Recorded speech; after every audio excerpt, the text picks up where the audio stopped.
साथी को आप छोड़ चुके हैं, सरकार अभी भी आपकी बातें सुन नहीं रही है, कमी कहाँ रहेगी? टेंट फट गए, आंधी तूफान में लगातार बैठे हुए, कब तक लेगी आपके धैर्य की परीक्षा?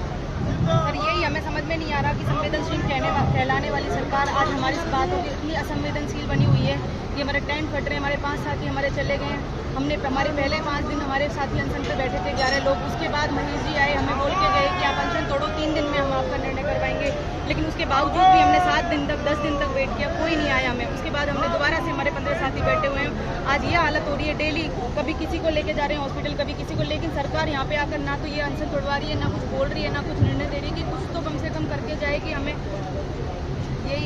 यही सोच रहे हैं कि कभी हमारा सरकार सुनेगी, कब हमारा भला करेगी, हम इंतजार कर रहे हैं। इतनी भारी संख्या में आप लोग हो, मात्र शक्ति भी मौजूद है, आज धरने का 61वां दिन है आपके और साथी अनशन पर है। सरकार की बेरुखी क्यों और कब तक क्या कुछ होने वाला है? सरकार होती बेरुखी है, सरकार सूखी उभारी वाली हुई कब है? सरकार है ही बेरुखी है, तो सब सरकार ने दिखा दिया। आंधी तूफान में ना तो यहाँ प्रशासन मिलने आया और ना ही सरकार के कोई मंत्री राहत कैंप में जाके क्या दिखाना चाहते हैं वो कि हम संवेदनशील है। वो राहत कैंप में सिर्फ दुनिया को बेवकूफ बनाना चाहते हैं। राहत दे रहे, राहत पेट्रोल डीजल के दाम कम करो ना। राहत देने क्या राहत दोगे? बिजली कम कर दी, बिजली के भाव कम कर दिए। अरे बिजली तो जलाते ही कितने गाँव के लोग। पेट्रोल डीजल राहत का कोई संवेदनशील नहीं है। सरकार ने एक भी मंत्री नेता यहाँ आंधी तूफान में मिलने करने किसी भी लिए नहीं आया। सिर्फ महेश जोशी जी यहाँ हमारे अनशन तोड़वाने, धोखा देने, झूठ बोलने आए थे और चले गए। उसके बाद कल जब उनसे मिलने गए, उनका घेराव करने गए तो मुंह छिपा के पता नहीं कहाँ से आए वो जयपुर के बाहर। महेश जोशी जी बात नहीं हुई उनसे? बात नहीं हुई। जयपुर के अंदर होते हुए उनको मालूम था कि मंत्रालय कर्मचारी मिलने आ रहा है। उसके बाद भी वो किसी मीटिंग को ले ले, मीटिंग जयपुर इससे बेहतर तो खाचरियावासी भी मिले आपसे। खाचरियावास जी मिले, लेकिन खाचरियावास जी रिप्लाई अच्छे उसमें देंगे तब मिलना होगा ना। मिलते तो मंत्री है, मिलने को मना करते कब है? मिले तो धर्मेंद्र राठौड़ जी महीने भर से थे मंत्रियों से, लेकिन वो ही कल भी जब हम उनसे मिले धर्मेंद्र राठौड़ जी से तो उन्होंने रिप्लाई दी शाम को 5 बजे मैं आपको जवाब दे दूं। वो जवाब आप दूसरे दिन हो गया, 5 बजने वाले। क्या जवाब आया अभी तक? उन्होंने कहा कोई जवाब नहीं आया। सब हमने जब बात की तो हमें आरटीसी चेयरमैन ने कहा हम उससे संवाद बनाए हैं, जल्द से समस्या का समाधान होगा और हम उससे कॉलिंग पे बात कर रहे हैं। वो कॉलिंग पे बात करते हुए हमें तो यहाँ सुनते सर पूरा टाइम बीत गया। आज तक रोज ही आजकल मीटिंग चल रही है, वार्ता। वो वार्ता कब खत्म होगी पता नहीं। हमारे 15 अनशनकारियों की हंसों पे खत्म होगी या हमारे मंत्रालयों के खून तो उनके लिए नहीं है हमारे पास। अब 6 साथी खो चुके हैं, फिर वो खो चुके हैं। वो गलती थी हमारी कि हमने उनको वापस दिया। हमें उन 6 साथियों को उनकी छाती पर। अब आगे जो साथी आपके बैठे हैं उनको कुछ होता है तो फिर क्या करेंगे?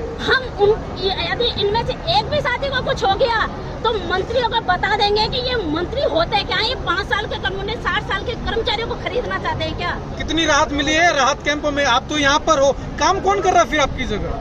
कर रहे हैं, हमें दिखाने के लिए राहत मिल रही है। राहत मिले ना मिले उससे हमें कोई फर्क नहीं पड़ा। हमें राहत नहीं मिली इसलिए हमें राहत कैंप से कोई फर्क नहीं पड़ता।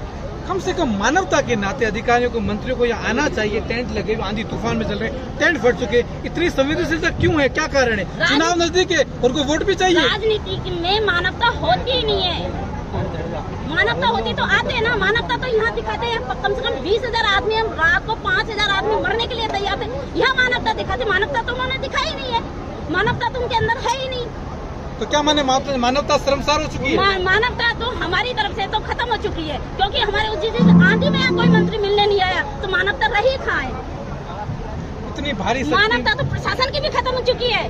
प्रशासन वैसे तो मंत्रियों के एक आदमी जाता है मिलने के लिए, भीड़ लगा देता है। कौन प्रशासन यहाँ आया मिलने के लिए? आप भी तो प्रशासन के मुखिया है, मुख्य अंग है, फिर आपके साथ बेरुखी क्यों? प्रशासन इस बात को समझ रहे हैं, वो उनको नेताओं को समझना है ना, इसलिए प्रशासन हमें समझ। तो क्या कुछ अधिकारी नेताओं की चमचागिरी करने में लगे हुए ये माने? बिल्कुल सर, नेताओं की चमचागिरी करके उन्हें लगना अच्छी सीटों पे। उन्हें बाबू से कहे, बाबू ने अच्छी सीटों पे थोड़ी लगाएंगे, उन्हें जिले में नेता देंगे सर। मंत्री उनको जिला देते हैं। वोट नहीं चाहिए आपका?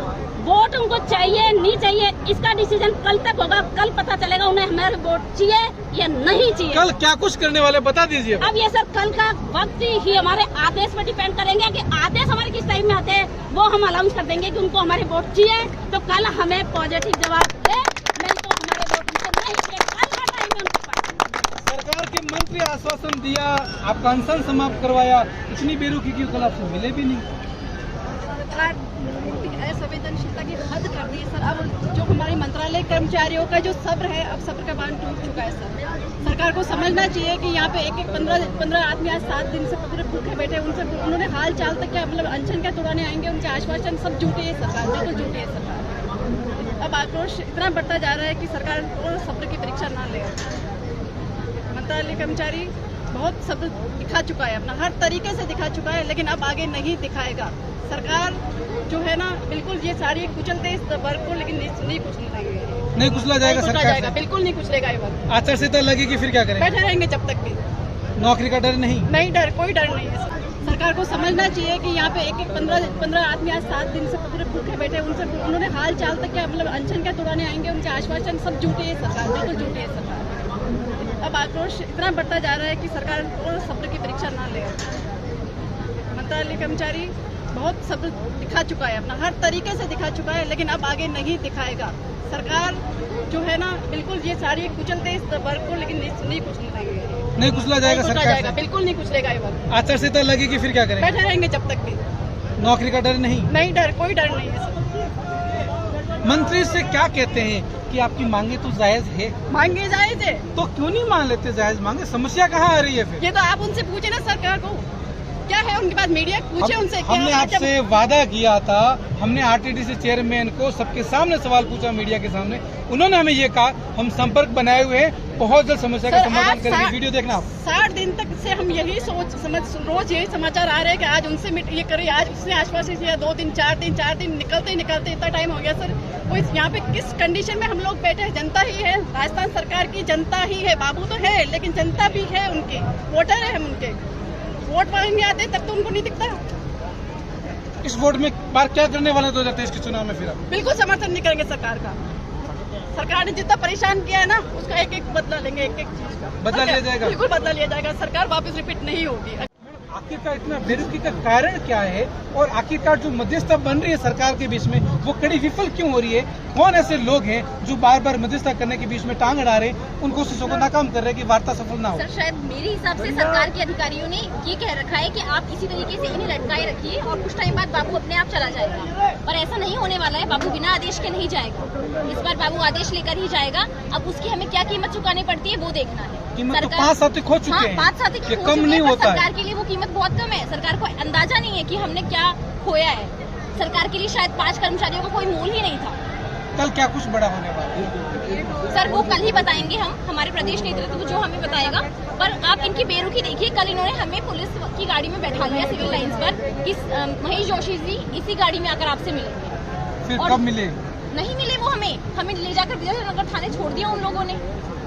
फोन भी आपके ले लिए गए ऐसे बताया जा रहे हैं? अभी तो नहीं लिए गए। हमारे 4 साथियों के फोन ले लिए गए। ऐसा क्या था फोन में? वहाँ के धरने प्रदर्शन को कोई वीडियो थे? सरकार को डर था कि कोई बात वायरल हो जाए? हमारी तरफ से कोई उग्रता नहीं थी। हम लोगों ने पहले घोषणा की थी, अगर उग्रता करनी होती तो हम पहले घोषणा करके नहीं जाते। वहाँ पर सीधे जाके हम कुछ भी बवाल कर सकते थे, पुतले जला सकते थे, पर हमारा ऐसा प्लान ही नहीं था। हमें सिर्फ वार्ता करनी थी। वो हमारे 5 साथियों पहले अनशन तोड़वा कर गए, 11 साथियों। कल के बाद से क्या लगता है, क्या निष्कर्ष निकल सकता है आपके अनुसार? सर निष्कर्ष सिर्फ सरकार बताएगी कि आदेश के संबंध में उनका निष्कर्ष क्या निकलेगा। हमारा निष्कर्ष जो होगा वो वोटों का परिणाम, मतलब चुनावों का परिणाम बताएगा। आदेश क्या निकलेगा? अच्छा, पे बैठे हैं। आज उनकी हालत अभी तक डॉक्टर्स बोल रहे सही नहीं है। आज 7 दिन हो रहे हैं अनशन को। सरकार से मैं निवेदन करती हूँ, सरकार हमारी मांगों को जल्द से जल्द पूरा करे। आज फिर उनको हॉस्पिटल ले जाने की प्रॉब्लम आ गई है। सरकार कब ध्यान देगी? सरकार को बिल्कुल फर्क पड़ नहीं रहा है क्या? सरकार को अपनी सरकार वापस नहीं लानी है क्या? यहाँ केवल कर्मचारी नहीं बैठे, उनके परिवार वाले भी लोग बैठे हैं। अब ये बाबू आक्रोश के अलावा जन आक्रोश भी हो गया। अब तो सरकार को होश में आना चाहिए। सरकार को सोचना चाहिए कि भाई अब तो बहुत ज्यादा हो गया। 60 दिन हो गए लोग बैठे, इतनी गर्मी में, इतनी धूप में। लोग 5 लोग तो हमारे शहीद भी हो गए। तो सरकार को दोषी कौन है? किसकी दोषी कौन है सरकार गुनाहगार? सरकार। हम खुला बोलते हैं कि सरकार को रिपीट होना है तो हमारी मांगों को पूरा करना पड़ेगा। हमारे साथ ये सब बाबू बैठे हैं, उनकी फैमिलियां भी इनके सपोर्ट में है। अगर उनको चाहता है कि वो चाहती सरकार की हम वापस रिपीट हो तो हमारी मांगों को पूरा करें। हम आपसे विनम्र निवेदन करते हैं। मैं मेरे सहयोगी से कहूँगा एक बार पीछे की विजुअल जरूर दिखाएं। आश्वासन मिल रहे हैं और कहते हैं आजकल चल रहा है, लेकिन अभी तक आजकल पूरा नहीं हुआ सरकार का। हम सभी कैबिनेट मंत्रियों से मिल चुके हैं, राज्य मंत्रियों से मिल चुके हैं, विधायकों को भी, अपना 80 विधायकों का मुख्यमंत्री जी को हमने अपना उद्बोधन करके ज्ञापन दे चुके हैं, लेकिन उसके पश्चात भी अभी तक भी हमारा कोई निराकरण नहीं हुआ है। कैसे होगा समाधान, कौन करेगा, कौन है दोषी बीच में, क्यों नहीं हो पा रही? अब दोषी का तो क्या बताया था, हमारे कुछ ऐसे कर्मचारी नेता हैं जो सेवानिवृत्त हो चुके हैं और उनको 5-5, 6-6 साल राजकीय सेवानिवृत्त हो चुके हैं, और लेकिन अभी भी वो बड़े बड़े महासंघों के अपने नेता बने हुए हैं। उनको इस बाबू की पीड़ा को ABCD की जानकारी नहीं है। क्या खुद की राजनीति चमकाने के कारण आपका काम नहीं होने दे रही? बिल्कुल बिल्कुल 100% चाहिए। वो आगामी आने वाले विधानसभा चुनावों में अपने लिए विधायकी का टिकट पक्का करवा रहे हैं और मुख्यमंत्री जी को मिसगाइड कर रहे हैं, ये बाबू कौम के लिए। सुना आपने, जो कर्मचारी